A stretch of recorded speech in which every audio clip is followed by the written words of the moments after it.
سچے رسول صادق و مصدوق مصطفیٰ جان رحمت صلی اللہ علیہ وآلہ وسلم ارشاد فرما رہے ہیں کہ جہنم میں ان عورتوں کو اوندھا لٹکایا گیا تھا جو اجنبی مردوں کے سامنے بے پردہ آیا جایا کرتی تھی. اللہ اکبر.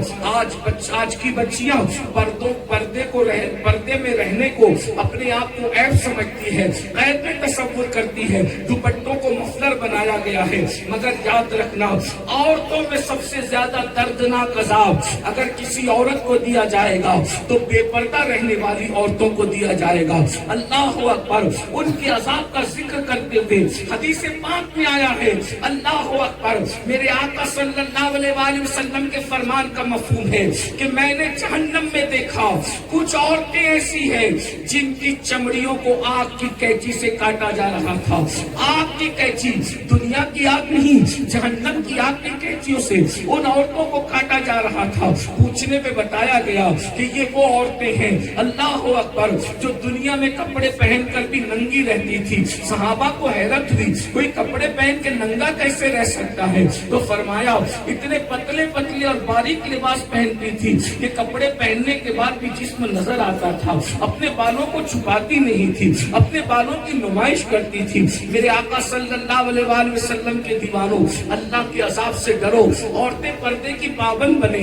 آج کل یہ پروپیگنڈا کیا جاتا ہے کہ مسلمان عورتوں کو پردے میں رکھتے ہیں تو عورتوں پہ ظلم کرتے ہیں, اس لیے کہ عورتوں کو یہ پردے میں رکھتے ہیں. میں اپنی بیٹیوں سے, بہنوں سے کہنا چاہتا ہوں, پردے میں رکھنا ظلم نہیں ہے, بلکہ ہر قیمتی چیز پردے میں رکھی جاتی ہے. ایک آسان مثال سے میں آپ کو بتاؤں, دیکھو دنیا میں کروڑوں مسجدیں ہیں, ساری مسجدیں بے پردہ ہیں, لیکن جو مسجدوں میں سب سے افضل مسجد ہے جسے خانہ کعبہ کہا جاتا ہے, اس پہ غلاف چڑھا کر اس کو پردے میں کر کے بتایا گیا کہ ساری مسجدیں اور ہیں, اور جس کو پردے میں رکھا گیا ہے وہ مسجد اور ہے. اسی طریقے سے آپ دیکھ لیں, ساری کتابیں بے پردہ رکھی جاتی ہے, مگر کتابوں میں جو سب سے افضل ترین کتاب ہے جسے قرآن مقدس کہتے ہیں, ہم اسے جزدان میں باندھ کر کے رکھتے ہیں.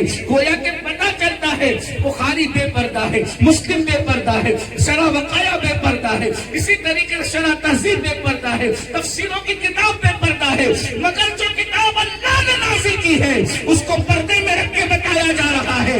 سب کتابیں اپنی جگہ ہے, لیکن جو سب سے قیمتی کتاب ہے وہ پردے میں رکھی جائے گی, قیمتی مسجد پردے میں رکھی جائے گی. اسی طریقے سے آپ دیکھتے چلے جائیں, دنیا میں کروڑوں قبریں ہیں, دنیا میں کروڑوں قبریں ہیں, ساری قبریں بے پردہ پڑی ہوئی ہے, مگر غوث اعظم کی قبر پر غلاف موجود ہے, غریب نواز کی قبر پر غلاف موجود ہے. ہم جس قبر کو ننگی دیکھتے ہیں سمجھ جاتے عام آدمی کی قبر ہے, جس کو پردے میں دیکھتے ہیں سمجھ جاتے کسی اللہ کے محبوب بندے کی قبر ہے. تو پتا چلا ہر قیمتی چیز کو ہم نے پردے میں رکھا. اور ایک بات یہ بھی بتا دوں, ساری مخلوق بے پردہ ہے, اور اللہ کے نزدیک عورتوں کا مقام بلند تھا, اس لیے اللہ نے عورتوں کو پردے میں رکھا. اور ایک بڑی بات کہہ دوں, ارے سب بے پردہ ہے, کائنات کو بنانے والا خدا پردے میں ہو کر کے بتا رہا ہے کہ پردے میں وہ رہتا ہے جو قیمتی ہوا کرتا ہے, جو عظیم ہوا کرتا ہے. تو میرے آقا علیہ السلام کے دیوانوں اور اے سیدہ فاطمہ کی کنیزوں, اس لیے پردے میں رہنا ظلم نہیں بلکہ پردے میں رہنا قیمتی ہونے کی نشانی ہے.